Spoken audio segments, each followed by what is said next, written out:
you everyone for joining us tonight for this special session. It's part of the Maryland chapter of the American College of Physicians. We have a really exciting discussion tonight to talk about issues related to structural racism. We're going to look at it actually from two different perspectives, from the perspective of for those of us who are engaging in healthcare and thinking about diversity in the healthcare workforce, and then also for our patients who are interacting with healthcare and structural racism and all of the barriers associated with that creates for our patients. My name is Erica Johnson, and I have the great pleasure of being your moderator for tonight's event. I am an infectious diseases physician at Johns Hopkins Bayview, where I also direct the internal medicine residency program there. And then I am the co-chair for the diversity committee for the ACP's Maryland chapter, along with Dr. Kim Adkins. Like I said, we have two fantastic speakers tonight, and both speakers will give their presentations. And then afterwards, I'll be able to moderate a discussion with questions from you all. And so if you wouldn't mind, as questions come up while our speakers are presenting, you can send them to me in the chat function, and I'll be able to moderate the questions at the end. And we'll save questions for both speakers at the end of both presentations. So our first speaker tonight is Dr. Deidra Cruz. Dr. Cruz is a professor of medicine in the Division of Nephrology and Associate Vice Chair for Diversity and Inclusion in the Department of Medicine at the Johns Hopkins University School of Medicine. She is a graduate of the Ulster Medicine training program, and then she also did her nephrology fellowship at Hopkins as well. Her research focuses on addressing disparities in the care and outcomes of kidney disease and hypertension. As an elected member of the American Society for Clinical Investigation, Dr. Cruz has received numerous awards for her research contributions, including the 2018 Johns Hopkins University President's Frontier Award, which is a $250,000 award granted to a single faculty scholar on the cusp of transforming their field, which Dr. Cruz definitely is. I know Dr. Cruz well because we share an alma mater of University of Virginia, and we also share a love for the game of tennis. So pleased to introduce Dr. Deidra Cruz, who's going to speak to us about root causes for lack of diversity and ways to overcome it.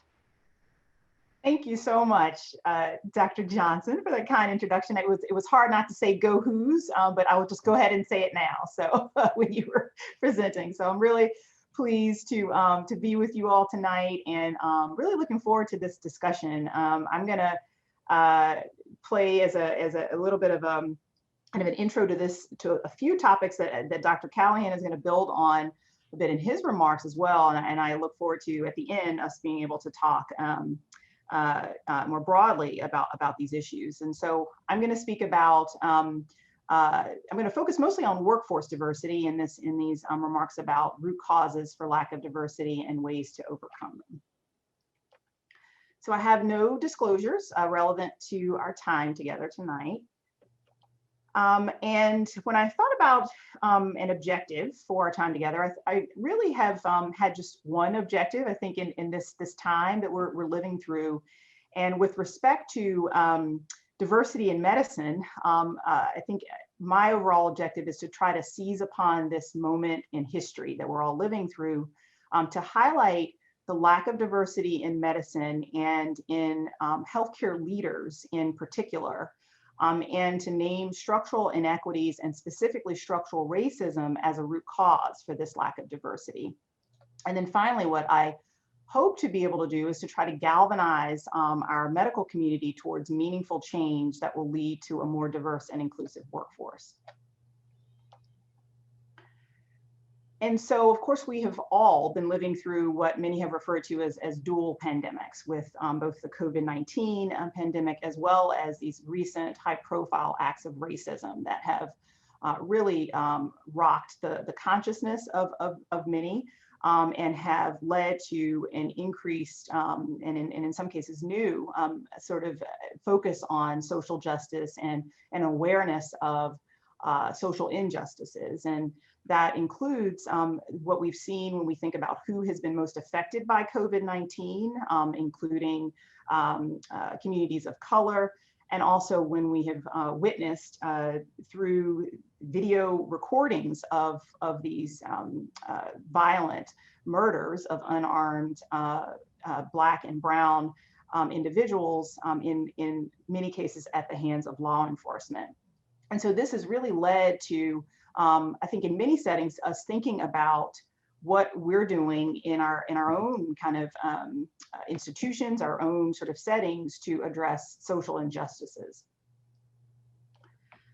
And so then that brings us to where we are when we think about diversity in the workforce. And this has really been also highlighted when we think about the COVID-19 pandemic and who is caring for many of the communities that have been disproportionately affected. This issue of diversity among the healthcare workforce has come to the fore there as well. And so in this figure, we're looking at AAMC data with a breakdown of medical school faculty by race and ethnicity. And this is from their report in 2016, where they found that white and Asian faculty comprised more than 3/4 of the full-time medical faculty. There was, when we look, for example, at Black or African-American faculty, they only comprised 3%. This is in the blue area here. Hispanic or Latino identifying faculty were 4%, and then American Indian and Alaska Native faculty were just 0.1% of the full-time faculty in US medical schools. Important when we think about the racial and ethnic composition of our medical workforce and the experiences that that those groups that are underrepresented in medicine may have, it's important to I think highlight this issue of intersectionality. And so intersectionality is the interconnected nature of social categorizations such as race, class, and gender that have been regarded as creating overlapping and interdependent systems of discrimination or disadvantage. When we think about some of the various identities that people may have, I think it's really important to highlight that no person, when they look at their set of experiences that they're having, can really disentangle these multiple different identities that they may have, whether it's around race, disability status, sexual orientation, nationality, or gender identity. And I'll use this as just as an example. Sojourner Truth, who was well known as an anti-slavery speaker and an author, famously wrote this, actually famously kind of gave this speech that later was sort of written called Ain't I a Woman, where she highlighted, and I'll allow you all to read it on your own, but she highlighted that attention tended to be paid to white women, such as, if a woman needed to be helped into a carriage or lifted over ditches, she was provided with assistance, but that assistance was not offered to her. And I think this really does highlight that that when we think about people who have a number of different identities that may place them in a position where they're being disadvantaged in our society, that those things intersect with one another. And so key to keep that in mind. And so in my time with you all tonight, I would like to highlight some of the data, particularly with respect to Black or African-American physicians and medical faculty, largely for two reasons. One, because that is a group where we do have the most data, but also I think in this time, as I highlighted with these dual pandemics, this population has in particular come into a great focus. And so when we think about what the challenge is, so as I highlighted in a couple slides ago, Blacks are 13% of the US population, yet only 6% of medical school matriculates and graduates, 4% of physicians, and 4% of medical faculties. This was a little bit of updated data from what I previously shared. And when we in particular look at the leadership of US academic medical institutions, we find that they also reflect these low proportions in terms of African Americans, where they are noted to hold only 3% of department chair positions of academic institutions, including just 5% of chairs of internal medicine, our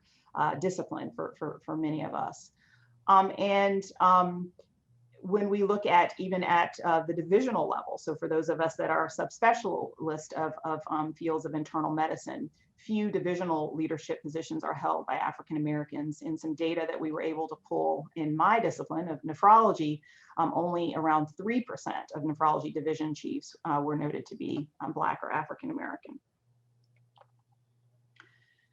And so in trying to understand what some of the barriers are to the kind of recruitment, promotion, and retention of faculty who may come from underrepresented minority groups. This was a study that was done about 15 years ago. I'm sharing it because it was done in Maryland by some colleagues at Johns Hopkins. And what they did was to conduct some focus groups of a broad swath of faculty across the School of Medicine. And they tried to understand what some of the experiences were of racial and ethnic minority faculty in particular. And what they found was that some of the themes that emerged were that some of their disadvantages were that they noted that intraracial networking did not seem possible. So the sort of interfacing and interacting with people that did not share the same racial identity. They, in many cases, felt that they were not being acknowledged and they felt invisible to their colleagues. They had witnessed derogatory statements being made about minority patients that had been, of course, very upsetting to them, particularly when they shared identities with those patients themselves. Minority females in particular highlighted being feeling particularly disadvantaged, and this may be hearkening back to this issue of intersectionality that I raised. And they identified a lack of leadership support for their promotion through the academic pipeline. When asked about some issues surrounding bias, they highlighted that disparities they believed were existing in recruitment efforts and also promotion criteria. They felt that that there was differential scrutinizing of the professional competence or credentials of the minority faculty. And they also identified that people who had language disfluency, English language disfluency, were more subject to experiencing bias. And then in the same study, they then asked the same participants about what their recommendations would be around what should be done to address these issues of this diversity climate in academic medicine. And they highlighted a need for increasing diversity among the faculty and the trainees, and felt that these efforts really needed to be intentional and not just kind of awaiting a pipeline, if you will, of individuals to emerge among the trainees and faculty.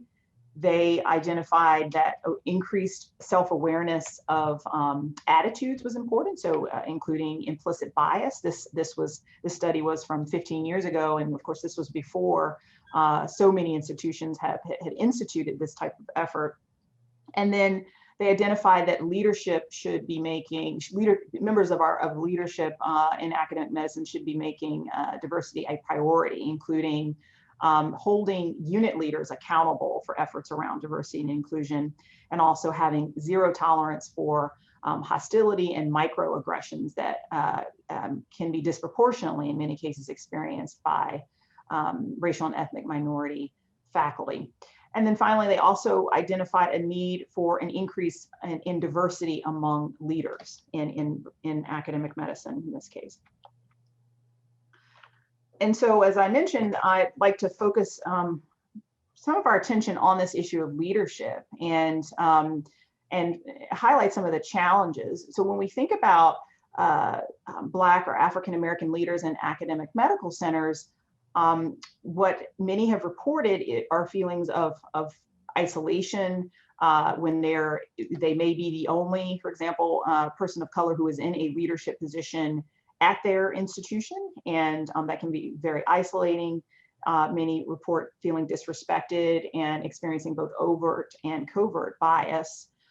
These leaders have identified differential expectations on the basis of their ethnicity. So the idea that if they're from a racial or ethnic minority group, then their interest should only align with others who share those identities with them, and that their sort of aspirations should only align with those other individuals. And so kind of placing them at a real disadvantage in terms of what is expected of them.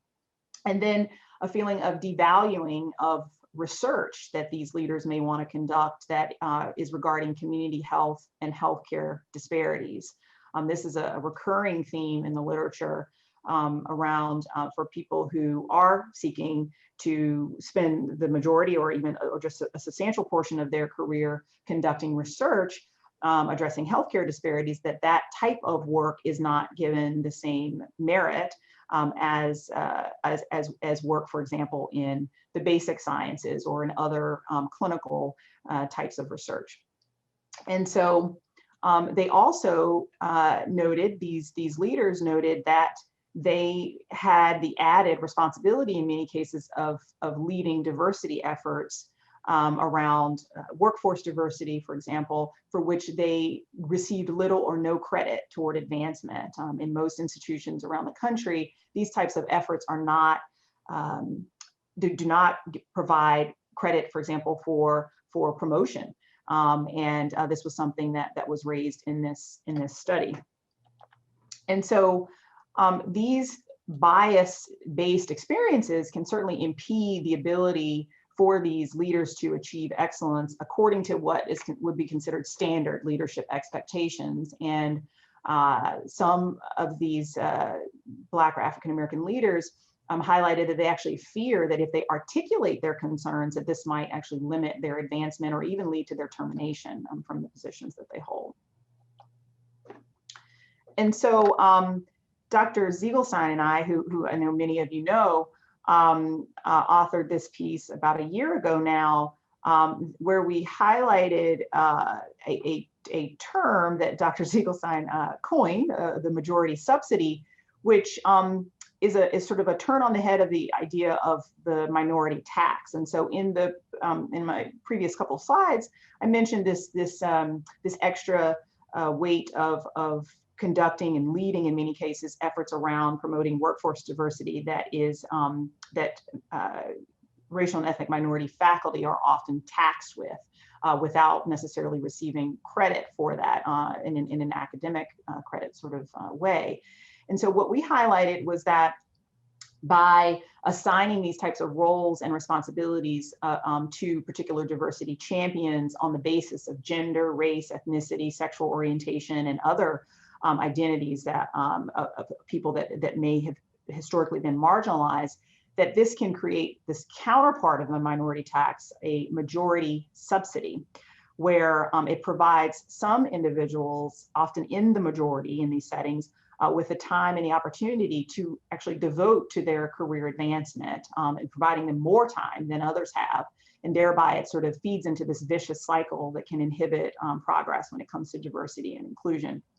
And so we argued in the same piece that this work should be shared by all of us, that it should not be just the role of diversity champions in our institutions to take on this work.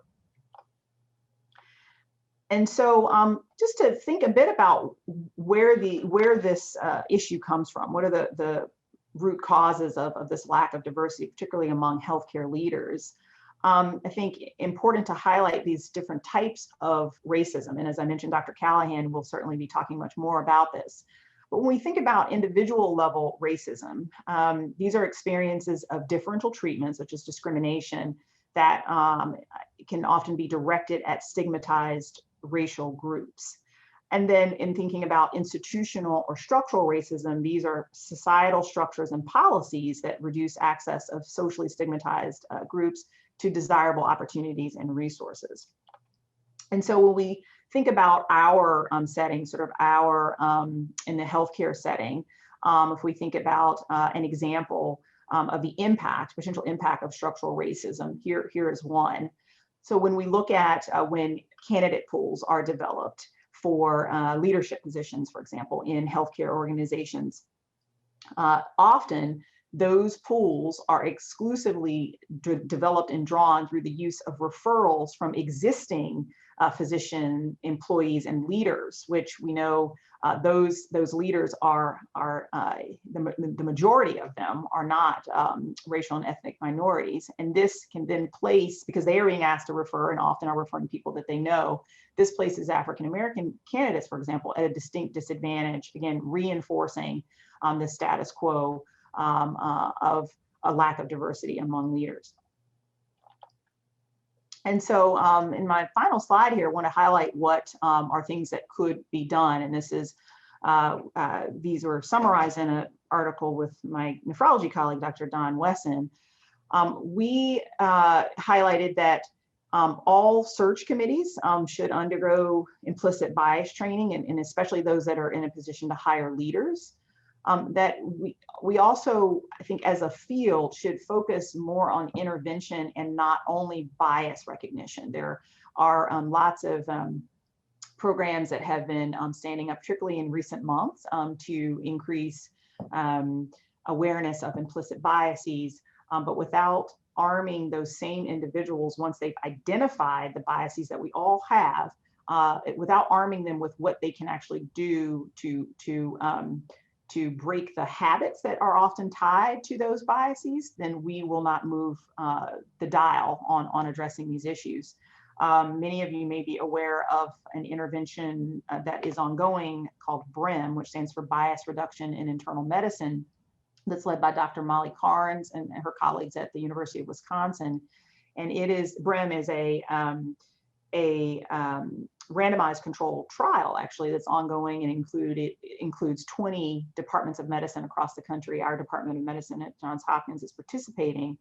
And really the central premise of the workshops that the group that is in the intervention group as a part of BRIM receives is around breaking the habits that can come along with the implicit biases, again, that we all hold. And so, so that's one thing that we can do. We can also hold leaders accountable for diversity efforts in their units, and also the sponsorship of junior physicians and faculty. So sponsorship, drawing a distinction there between it and mentorship, and here more so referring to nominating these individuals for opportunities that will help them advance their careers, dropping their name for opportunities that will help them advance their careers.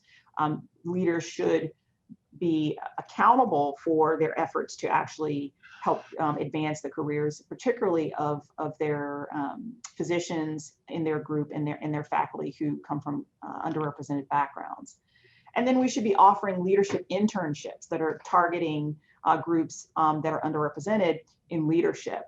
In my travels and talking to many colleagues, one thing that a lot of people who come from these underrepresented groups will highlight is that they may not have ever actually seen someone who they share identities with in some of these leadership roles.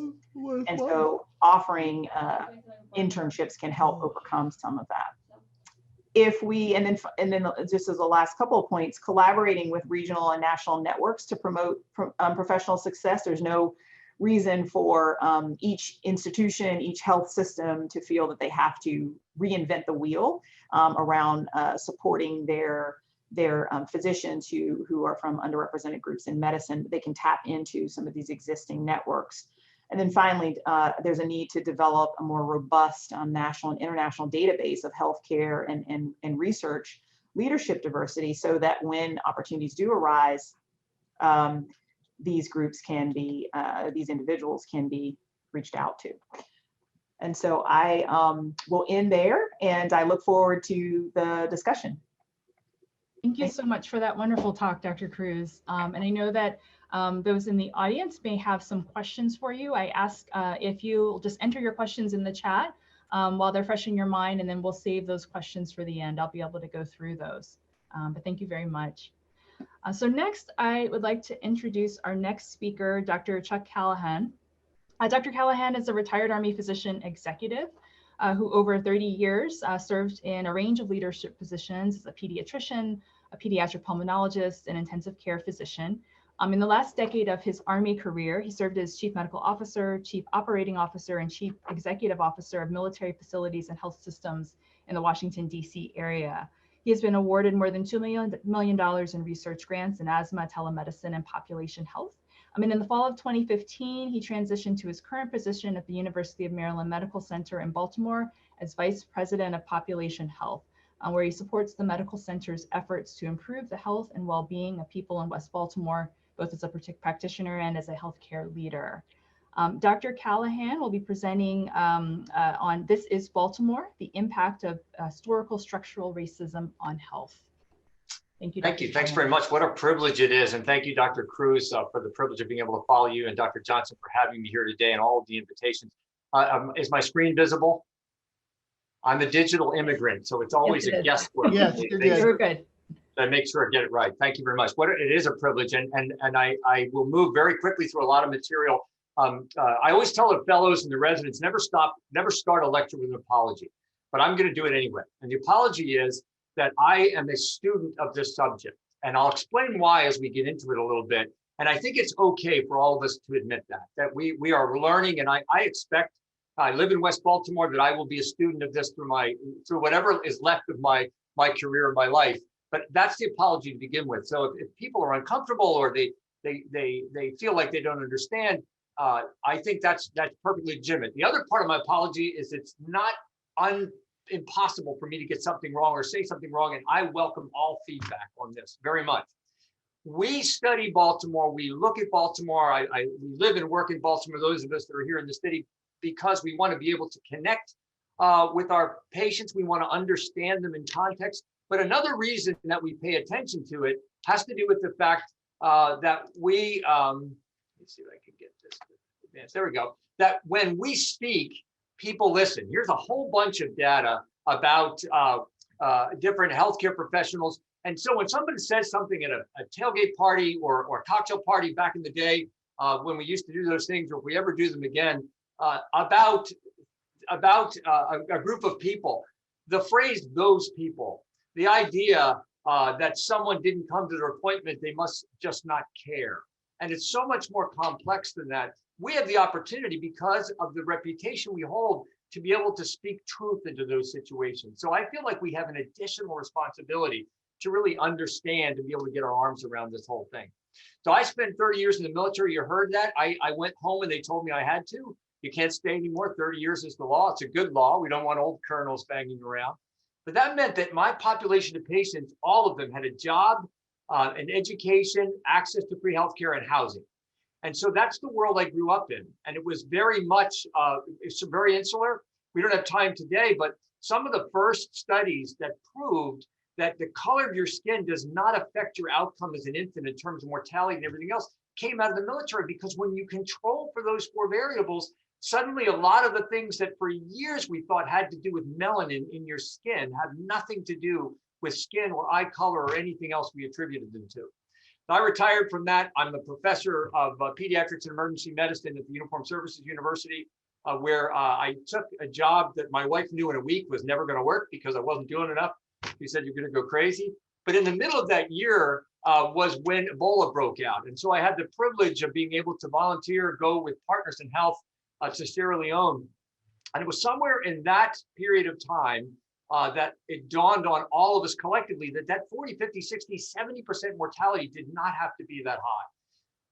Ebola should have a mortality of 10 to 20%. And in fact, by the end of it, it was close to 37 or 40%. It had everything to do with the lack of access to healthcare, everything to do with healthcare disparity. And then I came back, and during that period of time, I was sort of cooking off and you couldn't really touch anybody. The uprising happened and the death of Freddie Gray.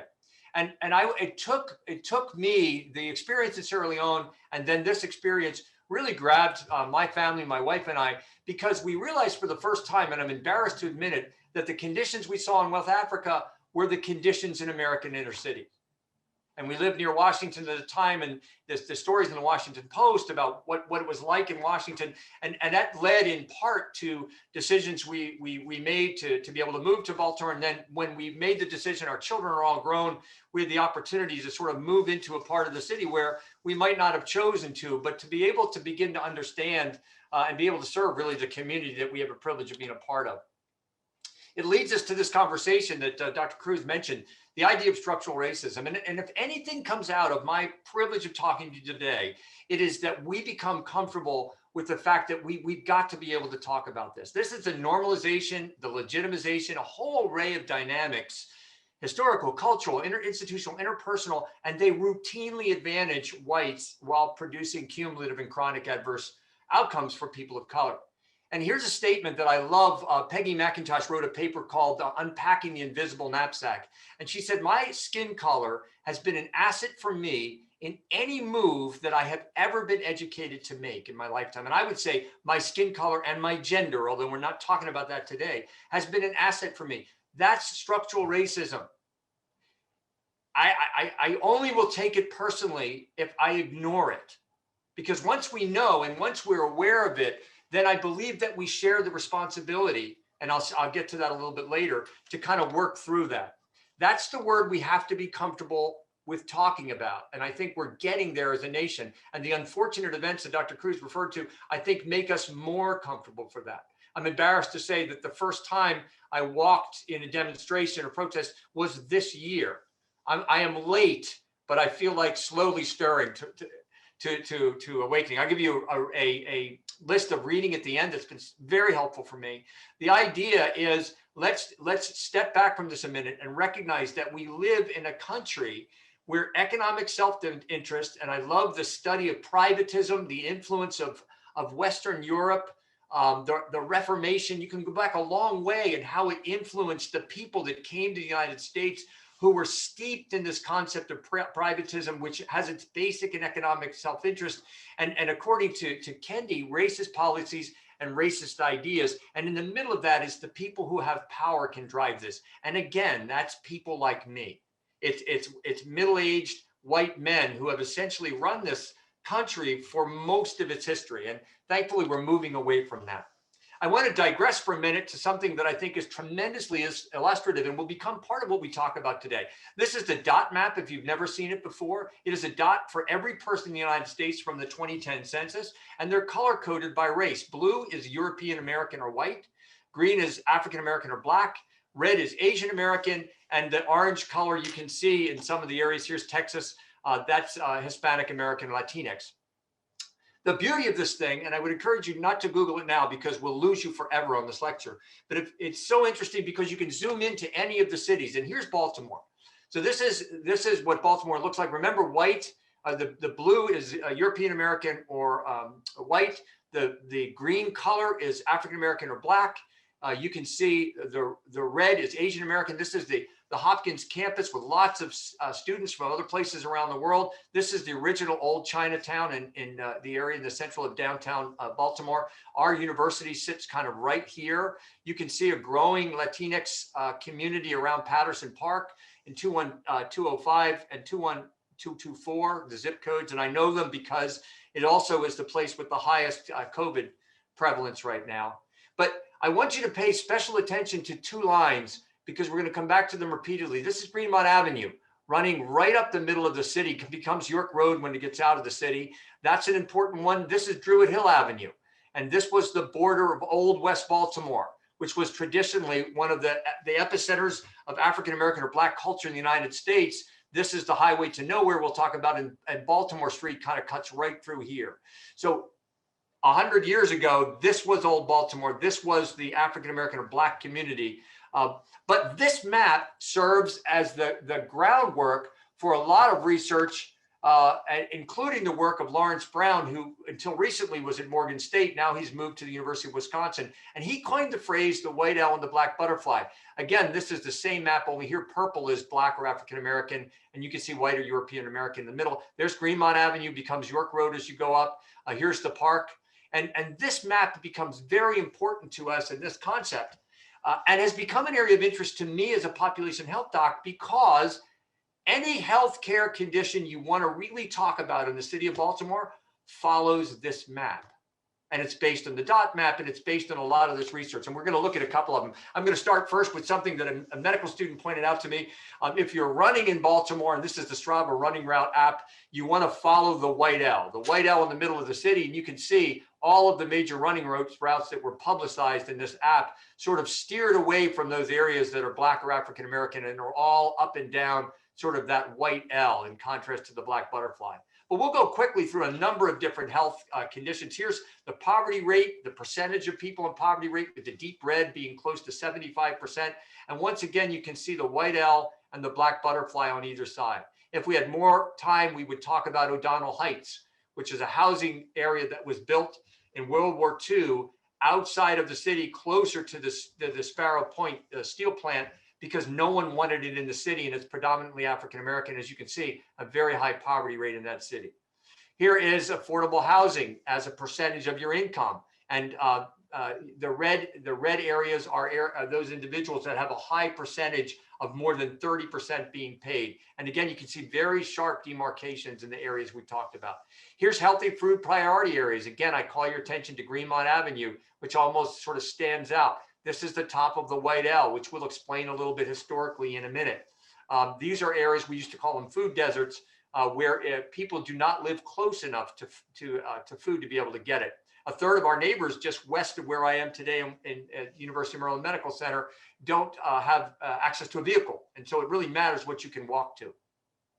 Violent crime and the butterfly. And here you see the murder rate on a heat map from 2011 to 2015. Here is the murder rates by year, and you can see the jump after the uprising and the death of Freddie Gray. Here's 18 and here's 19 for the murder rates. And you can see again that same pattern.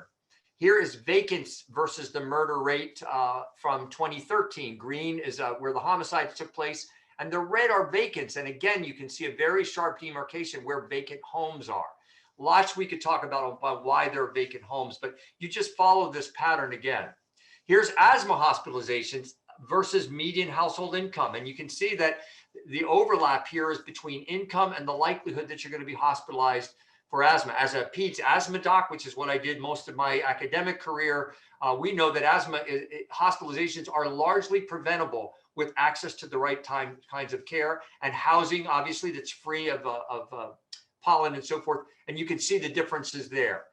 I don't have time to really talk about COVID, but I think COVID is going to be an ongoing story for us. Many of you have seen these data from the CDC about the different ethnic groups, Asian, Black or African American and Hispanic, higher numbers of cases, higher rates of hospitalizations, and certainly higher death rates. And this has become very clear during this period of time. And again, if we had more time to talk about it, we would talk about when you work on frontline industries, you're more likely to be exposed.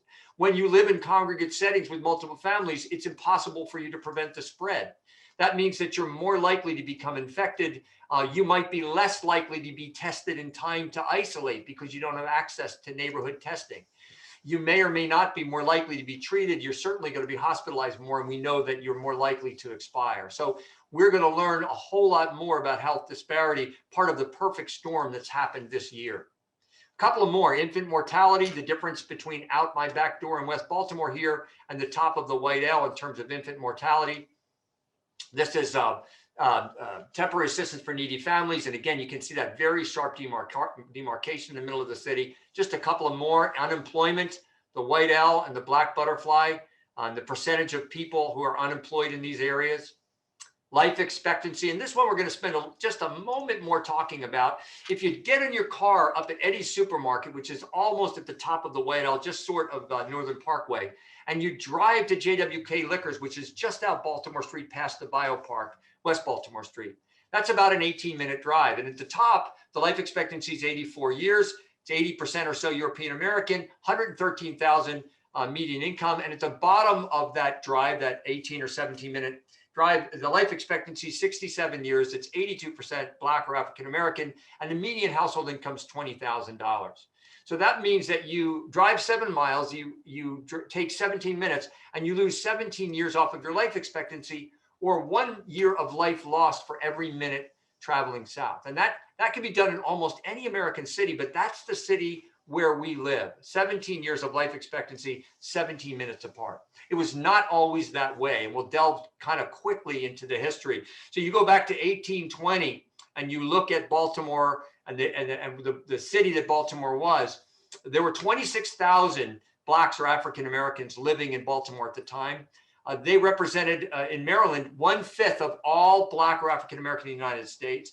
Only 2,000 of them were enslaved people. The rest were free. The largest population of free African Americans in the nation at the time, and they lived in every single neighborhood all through the city of Baltimore. Then the Civil War happened, and as many people know, Reconstruction was something that we learned about perhaps briefly in 8th grade or 7th grade or 6th grade. All I knew is it had to do with carpetbaggers, but I had no idea who they were. A whole lot happened in the 10 years during Reconstruction. But then in the contested presidential election of 1876, and you can read about it, Rutherford B. Hayes, who was the Republican candidate, lost the popular vote, but they negotiated with the Democratic Party. The Democratic Party said, we will give you the Electoral College if you give us back the South. And so the agreement was struck. Those states came over to the Republican Party. Hayes became president, who was a very reasonable man, but it was a strange set of circumstances.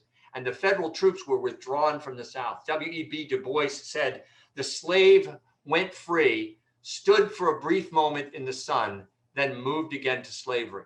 And we went back 100 years until the civil rights acts of the mid-1960s. That setback, and so much history happened in those 100 years that a person like me never had access to until you start asking and looking.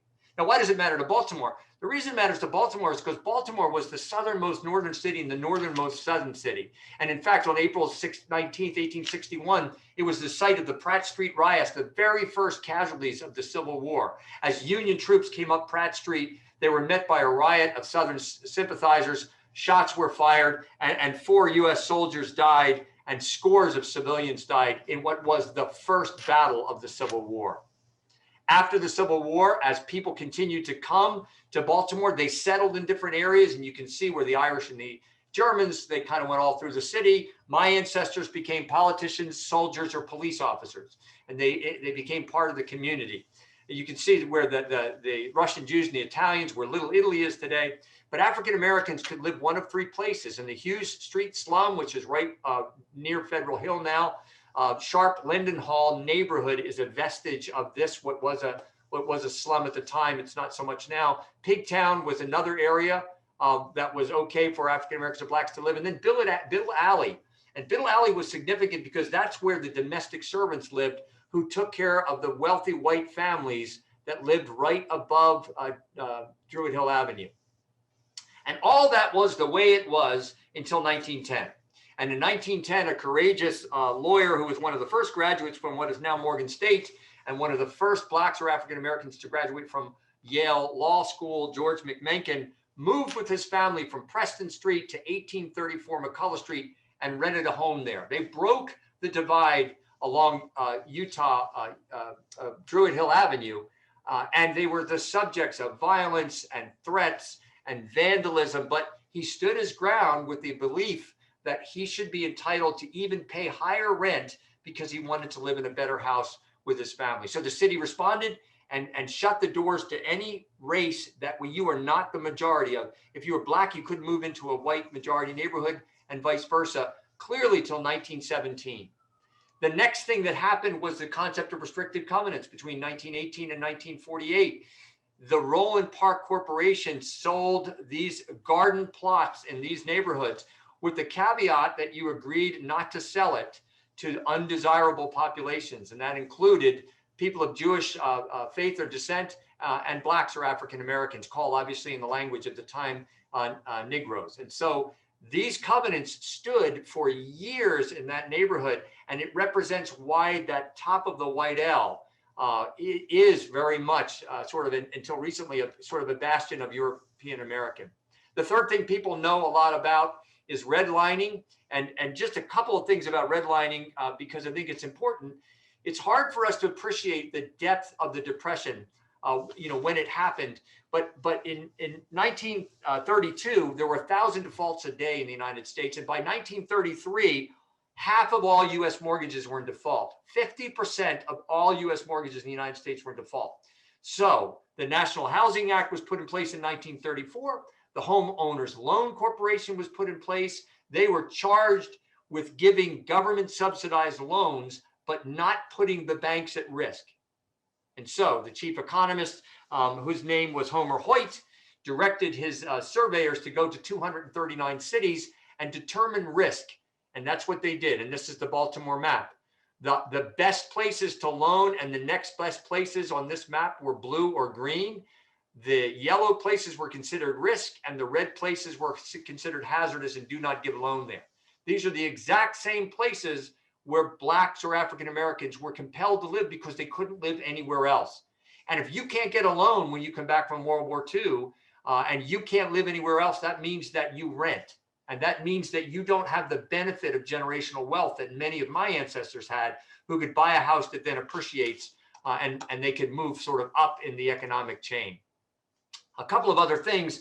The East-West Highway was designed to go right through the city. Two plans were put together, one right through the middle of the city and another with a flyover of Fells Point. The city rose up as one against this, but only the white community was listened to, and these predominantly white neighborhoods did not see the road. However, Harlem Park on the east side, pictured here, has a 1.5 mile stretch of major highway through the middle of it, disrupted the neighborhood, which was a vibrant Black or African American community, kind of right in the middle of Old West Baltimore, really destroyed home values anywhere around it, displaced 1,000 people, destroyed a number of homes and businesses. And it's still there today as sort of a testimony to structural racism. And many of us drive on it all the time. Two more things, blockbusting. I think many people don't know about it, but there were borders. Monroe Street was a border. Edmondson Avenue in Edmondson area was a border where whites could live and Blacks couldn't. So real estate agents would hire Black families to push strollers up and down the neighborhood, implying perhaps that people were moving in, and then they'd go door to door and put their business cards in the door. And they'd say, listen, your home value is going to drop. You better be ready. And that was a concept. This is from Chicago, this article, but it happened here in Baltimore. And finally, the notion of revitalization and what it's doing to the city. 58 was Charles Place, 76 was the Inner Harbor, 17 is exemplifies by the Pendry and the sort of the rapid rise of the urban area, the upper middle class urban area around the harbor. And we don't know yet how this is going to play out in the city of our history of our cities we go forward. Well, what does this have to do with me? This is my house. This is what I tell people. So this is my house. It was built in 1846. It was built before the Civil War. It had a lot of things wrong with it. It's had some major work done on it, but I got to tell you, there's a whole lot more that needs to be done. But this is my house. I did not build the house. I was not here when it was built, but it is my house now, and so I'm responsible for it. And I think as Americans, I think as Baltimoreans, I think as Marylanders, we need to have the same perspective. I hear people say all the time, well, I wasn't here and I'm not responsible for that, but it's our house now. And we need to be responsible for it and do the things we need to do to take care of it. That means, as you heard from Dr. Cruz, the idea of implicit bias training. I think everybody should have implicit bias training, and I think you should do it more than once so that you can kind of see where your journey is. As I became more cognizant of these things, my score actually changed in the wrong direction because I was so self-conscious of making sure I got it right. But these are the things that we learn from as we go through this. I think recognizing the impact of racism and discrimination as we carry it into the healthcare setting. We are reminded that at the bedside, we can even have these things play themselves out. But we have a unique opportunity, I think, in healthcare, particularly those of us in healthcare settings, because we are working alongside people who are different than us with the same mission. And so not only can we learn from our patients, but we can learn from the staff we learn alongside with. And when I tell younger physicians, I was mentored by a man who walked on the elevator one time and named and greeted a housekeeper by name. And I'll never forget it because I said, if he can do that, I can do that. And he started talking about the Eagles, which is where I was a fellow way back in the 90s. But the ability to connect not only with our patients, but the people we have the privilege of working alongside of. Martin Luther King said, we fail to get along because we fear each other. We fear each other because we don't know each other. We don't know each other because we've never communicated with each other. And the single most important factor in overcoming implicit bias is regular, normal interaction with those groups we have been trained to fear, either consciously or unconsciously. And we have that opportunity. And that's something that we can all embark on. And that's the journey I think that we all should be on. Listen, no matter where you work in our systems and where you work in the hospitals, particularly around our city, the issues of structural racism are going to affect us. They drive a lot of the crime that we talk about. And certainly we don't have time to talk today about the issues around the opioid epidemic that really is all around the neighborhood where, you know, both we work and we live. What can we do very quickly? We can make it a point to listen and learn. Listen and learn. And listening means reading what's out there and taking the responsibility to grow. And I'll show you some books that have been helpful to me. We have the privilege of being able to stand alongside people. And I say speak when it's our turn to speak, but more importantly, to give voice to people. I have had people say that there are audiences that will listen to me and not to them. A friend of mine that's an activist in the city, but there's other opportunities where I have to say, hey, listen here. So it's speaking and then empowering people to speak and then investing and enlisting in the community. And I wish we had more time to talk about some of the great opportunities. And again, I didn't say this up front. I have no disclosures. I'm not on the board of anything that I'm talking about.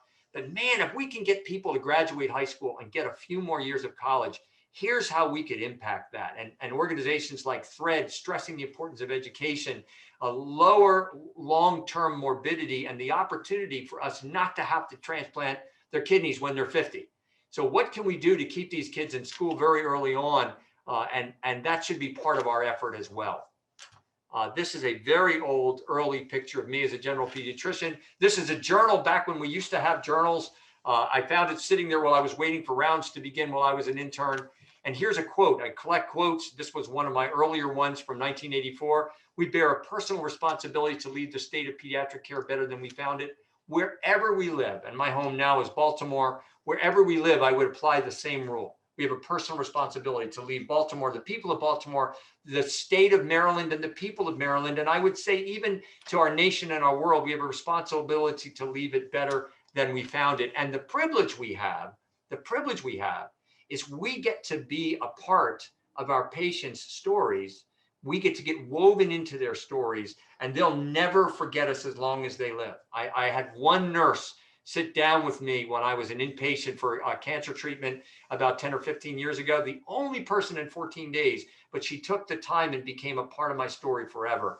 And conversely, after 4 decades or so of practicing, less now than I wish I was, I can say that the thing you remember are the people's stories as they become woven in a part of yours. Here are some of the books that have been really helpful to me. I can make these slides available to anybody that's interested. If you don't know where to start and you've never read Frederick Douglass's autobiography, I would start there. I'm embarrassed to tell you I didn't know he grew up in Baltimore until I read that. These have also been very helpful. Let me stop there. That was a little bit apoplectic, and I apologize for that. But I think we have a little time for questions left. Yes, thank you. Thank you for that wonderful talk, Dr. Callahan. I would like to invite people to put any questions they might have for either speaker in the chat.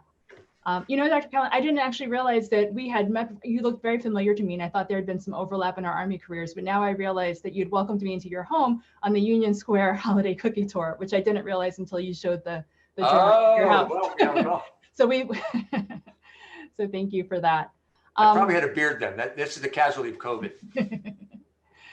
So I did want to be sure to do a special thank you that I did not do at the beginning to Dr. Sam Kant and Dr. Janaki Deepak for their role in the organization of this wonderful session tonight and both wonderful presentations. And so just wanted to thank them for that.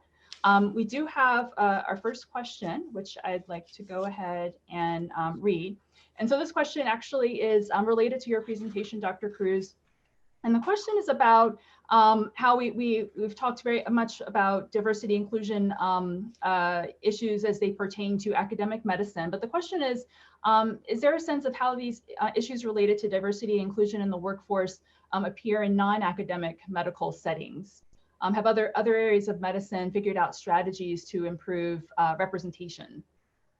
Yeah, thank you for that question. A lot of what I was highlighting was actually from non-academic settings. So the reference to the article that was published, I think that the name of the journal is Modern Healthcare, was actually not focused on the academic setting, and it was focusing on healthcare leaders in the broader sort of practicing physician workforce. And so a lot of those same issues apply. I think that the academic setting, I think by nature of some of the scholarly work that people are often doing around diversity and inclusion, may lend itself to people testing out different approaches to addressing these issues, as I touched on the work of Dr. Carnes that we're, as a department at Johns Hopkins in the Department of Medicine, participating in as an example. I think those settings may lend themselves to maybe a bit more innovation around those types of things, but that's not to say that in the broader kind of healthcare setting that these types of issues don't exist, and that efforts aren't underway to try to address them. Thank you. And Dr. Callahan, I have a question that I think is for you. And the question is, what are some examples that Hopkins or Maryland have done to tackle some of the issues that you were discussing related to structural racism in Baltimore City? I think what I've watched, yeah, even in my 5 years, I've watched, I believe, and it's a separate longer discussion, but I believe that part of our job in population health is to essentially begin to push things upstream. And here's an example of something that Hopkins, Maryland, and 8 other hospitals in the city have done. Beginning in the summer of 19, the cities came together with the Mayor's Office of Homeless Services, Healthcare from the Homeless, and pitched in money to establish permanent supportive housing for some of the patients that most frequently come to our emergency room. And they are disproportionately minority patients, obviously, Black, African American, Latinx, and have moved forward to now over 100, almost 150 people have been housed. And I think it's really tangible. If you follow the money, right, where you put your money is where you put your emphasis. I'm really proud to be part of the University of Maryland medical system under Dr. Suntha's leadership. He really is committed to the community. He has pushed me. I'm a member of the homeless board in the city's Journey Home Board, which is also a tremendous honor, but it has to do with the fact that we've got to wake up and begin to push upstream to really where these social terms of health or the health-related social needs are really bearing out in the community. And I believe that that's beginning to happen. COVID, one of the good things that's come out of COVID is Hopkins and Maryland is working closer together. And I think that we have to really capitalize on that as we move forward, along with all the other hospitals in the city. Thank you. So one question I think is actually directed at both speakers. And so either of you could take the first attempt at this question, but I guess the question is about specific actions. What specific actions do you each recommend that individuals on this Zoom session might take starting now? Mm-hmm. Maybe I'll touch on some of this, and I'll say that in my day job, I do a lot of talks very similar to Dr. Callahan's and love maps. So I do a lot of talking about redlining in my health disparities work. But I will let him touch on those things. I think when we think about workforce diversity and inclusion, each of us in our own settings, I think the first thing that we can do is to examine the sort of status of where things stand in terms of representation in our own settings, whether it's for those that are still in training, for those that are at the level where they're practicing, or in academic medicine, examining the unit that they're in, and thinking about the processes that are in place for selecting new people that might be able to join those units, and where there may be opportunities to enhance diversity and inclusion kind of in that process. And then I think another place to think about it is the experiences in our setting, experiences that these groups that I highlighted tonight may be having, and where there are opportunities to make those better experiences. I see some of the, I'm looking at some of the other comments and chats that are coming in, some of the other questions, and I think it's so important to think about what we can do to help advance the careers of some of these individuals who may be from groups that are underrepresented in medicine. All of us have in our setting, all of us have a certain platform and certain privilege that we can use to help others who may not have those same privileges. And so I think that I always recommend that people start where they are and examine the setting that they're in currently. Yeah, and I'll just add to that. I love Maya Angelou, a poet, who said that we should know better and do better. I mean, and I think today they very said, well, what can I do? I think someone commented about being a physician. That is something I can do today. I can know better and I can do better. And part of knowing better means reading hard things, like the book White Fragility is an example, which is a very uncomfortable book to read. I mean, I remember where I was sitting arguing with my wife about whether or not there's such a thing as white privilege. When she said to me, I don't think you get to define that. I don't think you get to decide that. She's a social worker, so she's way smarter than me. But the fact is, that's how we know better. I would also say, look around the room. When you're in a room, look around the room and ask who's not there. And when it gets to the point where you notice without asking, I think that is a mile marker that we're starting to notice.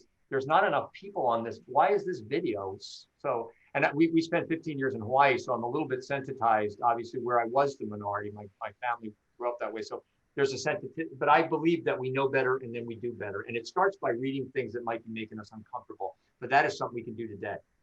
Mm-hmm. Thank you.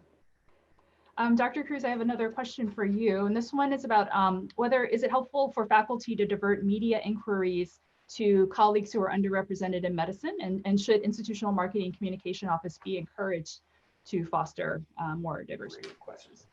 Yeah, thank you for that question, my good friend, Dr. Ray. I absolutely think so. I think you're touching on an example of where we can have an opportunity to increase the visibility of groups that in many cases may feel invisible. And those are the types of things that we know can help get people academic and professional credit, right? So when their name gets out, that helps them, whether if they're a practicing clinician, it helps them to garner more patients coming in. It helps them if they're in academic medicine on the sort of promotional pathway. And so absolutely, I think that is one step that can be taken. Deidra, I was wondering about, if I may follow up, the audience effect too. What does that mean for young people who are thinking about careers and advancement? Yeah, absolutely. So seeing people who that when young people see people that they share identities with in positions of leadership and positions of influence, that is definitely inspirational to them. And so I think for those of us in positions to help increase the number of people that and the diversity of the people that are in that setting, I think the onus is on us to do so. Absolutely. Really good point. So speaking of young people, and I think this question is actually directed at both speakers, any advice specifically for trainees or students in terms of what we could do to help foster an environment of inclusion and diversity throughout the course of our training?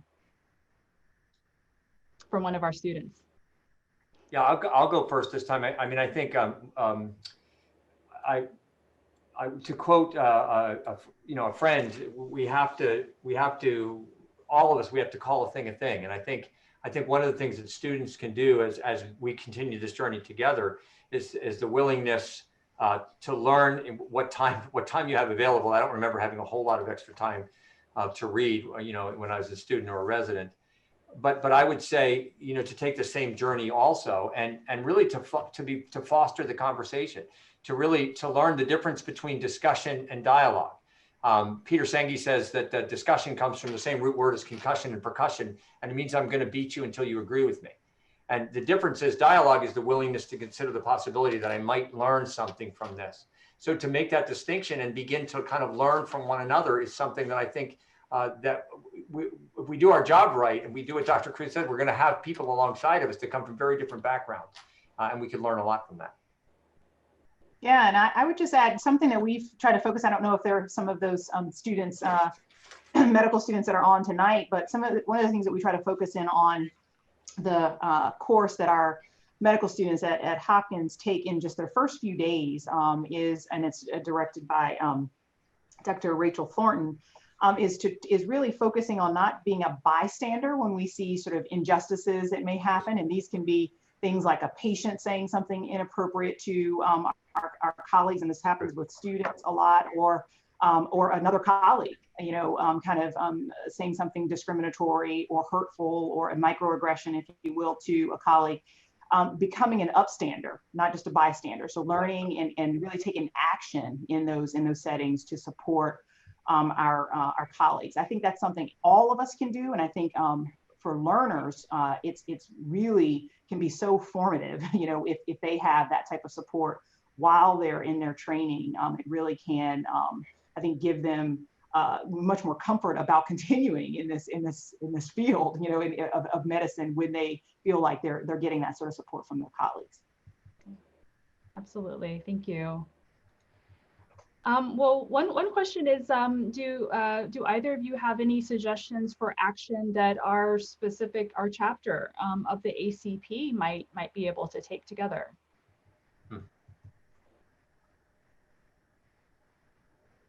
I'll speak first. Dr. Callahan he's a pediatrician, so we have him fish out of water. You're very kind. I was trying to figure out a way to slide this one over to Dr. Cruz. We are doctors for adults, and we so I think doing this tonight, which I think is a great avenue for providing this type of information to members.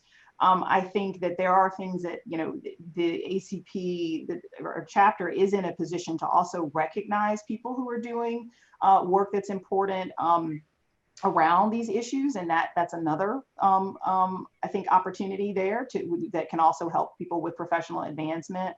And then I think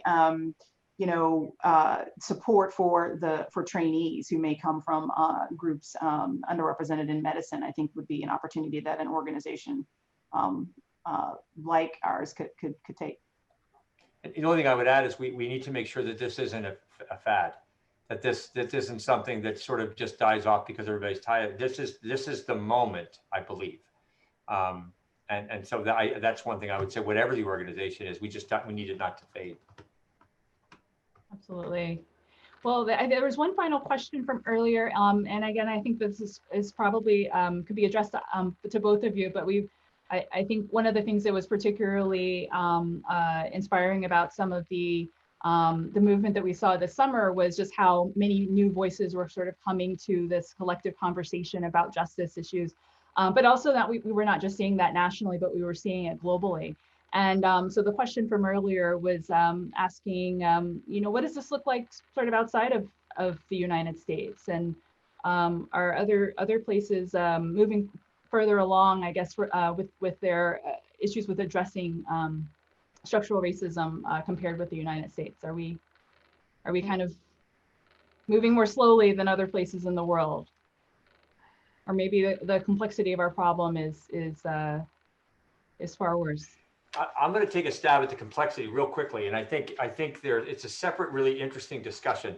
There's a sociologist in the Netherlands named Geert Hofstede who's done a whole lot about the social dimensions, and he talks about 6 different dimensions of social cultures, one of which is individualism, and then he has access to data that allows him to look at standardized tests that were given to people from all over the world. It's really a fascinating, you can look up Hofstede is his name, but when you look at individualism versus collectivism, there's no country in the world like the United States.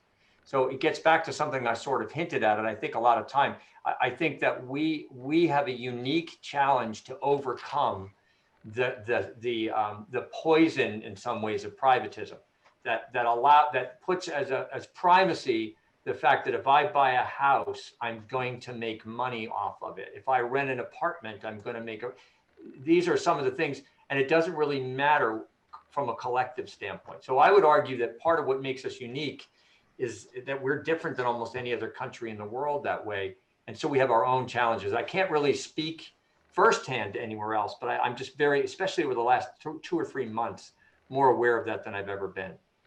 Absolutely.